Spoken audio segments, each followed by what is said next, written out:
Паводле вынікаў работы за мінулы год у галіне жыллёва-камунальнай гаспадаркі ганаровае званне «Чалавек года Брэшчыны» атрымаў дырэктар брэсцкага дарожна-эксплуатацыйнага прадпрыемства Павел Багнюк. Кіруе прадпрыемствам з 2010-го, прэмію «Чалавек года» атрымлівае ўпершыню. Хоць узнагарода за асабісты ўнёсак у эканамічнае развіццё рэгіёна, але найперш ганарыцца сваім калектывам. Мінулы год для якога быў няпростым і вельмі плённым. Міленіум для брэстаўчан у тым ліку пакінуў новыя дарогі, сучаснае асвятленне і знакавыя аб'екты ў будаўніцтве ці рэканструкцыі якіх вялікую ролю адыграла брэсцкая дэп. Гарадскі парк, сквер Пушкіна, Набярэжная. Почти на 4 миллиона белорусских рублей поменяли верхний слой асфальта в городе. Так что потрудились мы очень ударно, и приятно, что нас заметили и отметили.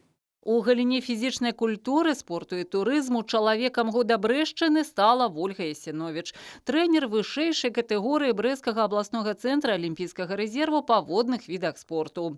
Трэніруе юнакоў ад 12 да 16 гадоў і з вялікай любоўю ставіцца да сваёй работы. У прафесіі ўжо каля 13 год. Часта Вольга ў басейне ўжо а 6 раніцы, а сезон бывае праходзіць з кароткімі перапыткамі і не дае магчымасці для адпачынку. Чэмпіёны, будучыя і сучасныя, іх вынік на міжнародных спаборніцтвах і проста падзяка за няпростую трэнерскую працу тое, што дае сілы для дасягнення самых адважных мэтаў. Мінулы сезон лічаць хоць і складаным, але паспяховым. Двое из моих спортсменов принимали участие в международных соревнованиях.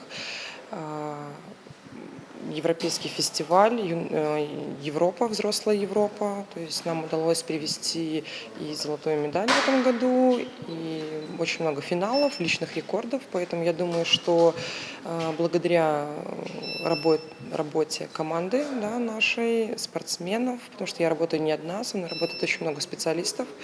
То есть благодаря нашей совместной работе нас оценили, и я удостоилась такой премии. Актыўную пазіцыю ў сацыяльным жыцці Брэста займае бадай адна з самых масавых арганізацый, якая сёння налічвае каля 44 тысяч чалавек. Брэсцкая гарадская арганізацыя беларускага грамадскага аб'яднання ветэранаў. Гэта найперш узаемадапамога ветэранам вайны і працы.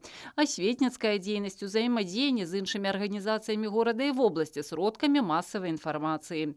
У няпросты эпідэміялагічны час тут не адмовіліся ад актыўнай пазіцыі, а пайшлі па шляху мадэрнізацыі звыклай дзейнасці. 2019 год, 75-годдзя вызвалення Беларусі і тысячагоддзя Брэста адзначыўся для ветэранаў горада шэрагам мерапрыемстваў і акцый. Старшыня арганізацыі Марыя Гладун атрымала званне «Чалавека года» ў намінацыі ў галіне грамадскай дзейнасці і інфармацыйнай палітыкі. Але таксама гэтую перамогу лічыць агульнай. Да сваёй працы ставіцца самакрытычна і вельмі патрабавальна. Да свайго калектыву з вялікай пашанай и подякой. И когда мы говорим о цифре 44 тысячи, то тут имеется в виду абсолютное большинство, которое в состоянии помогать другим и заботиться о других, и сами в этой помощи пока не нуждаются, возможно, приходит время с годами, и им нужна будет эта помощь и поддержка, но они все готовы оказать помощь другому. И это все делается на безвозмездной основе. И я последнее время наш ветеранский актив начала называть тоже волонтерами. Мне нравится, что есть волонтеры в наших общественных организациях.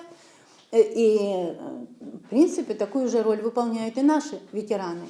Усе лаўрэаты ганаровага звання «Чалавек года Брэшчыны» будуць узнагароджаны адпаведнымі дыпломамі і грашовымі прэміямі.